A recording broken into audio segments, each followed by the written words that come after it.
Chad Mendes here, and this week's provider tip of the week, how to do a reverse sear on a beautiful American Almond Beef ribeye steak. So the first thing we're gonna do on this beautiful ribeye is get a binder on it. I like to use almond oil. You guys can use any oil you like, olive oil, whatever it may be.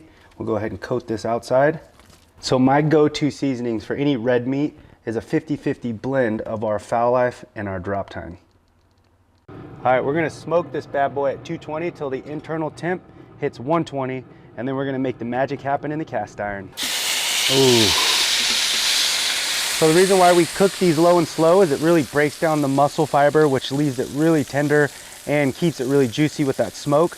And then we throw it in here in the cast iron with some butter because it gives it that crust and really locks all the goodness in. This stuff, this is money right here. So we start pulling this meat off the cast iron at 130 degrees, let it rest for about 15 minutes, which puts it at about 135, that perfect medium rare meat. I'm gonna sit here and grub this. We will see you guys next week.